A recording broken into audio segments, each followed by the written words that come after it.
যে নবী করিম সাল্লাল্লাহু আলাইহি সাল্লাম বলেছেন, এই উম্মত ততদিন কল্যাণের মধ্যে থাকবে মা আজ্জালুল ফুতুর ও আখারুস সাহুর, যতদিন তারা ইফতার তাড়াতাড়ি করবে আর সাহারি দেরিতে করবে।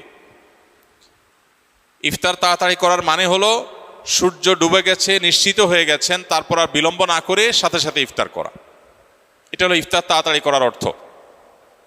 আর সাহারি দেরিতে করার অর্থ হলো সাহারি শেষ করার কিছুক্ষণ পর আজান হবে বা ফজর ওয়াক্ত হবে, একেবারে শেষ মোমেন্টে আজানের ঠিক আগের মিনিট পর্যন্ত খাচ্ছেন, এটা সুন্নাহ না। নবী করিম সাল্লাল্লাহু আলাইহি সাল্লাম সাহারি খেয়ে শেষ করার পর ফজরের জন্য দাঁড়াতেন, এর মধ্যে প্রায় 50টি আয়াত তেলাওয়াত করার মতো সময় থাকতো হাতে।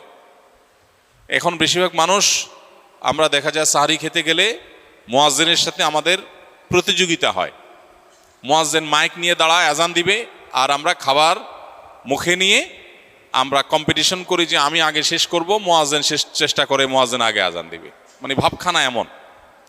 তো এটা সুন্নাহ না, মানে একেবারে লাস্ট মিনিট পর্যন্ত খেতে থাকলেন, এটা সুন্নাহ না, বরং সুন্নাহ হলো সামান্য একটু গ্যাপ রাখা। তবে হ্যাঁ, এটা ঠিক যে একেবারে শবে সাদিক হওয়ার আগ মুহূর্ত পর্যন্ত যদি কেউ খায় তার রোজা হয়ে গেছে, তার রোজা হয়ে যাবে।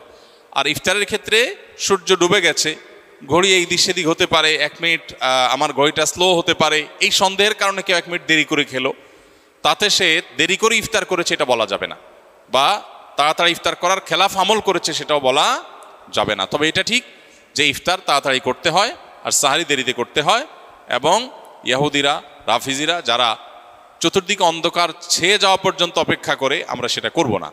আমাদের সমাজে আলহামদুলিল্লাহ এখন সচেতনতা হয়েছে, মানুষ ওয়াক্ত হওয়ার পর পর ইফতার সাধারণত করে।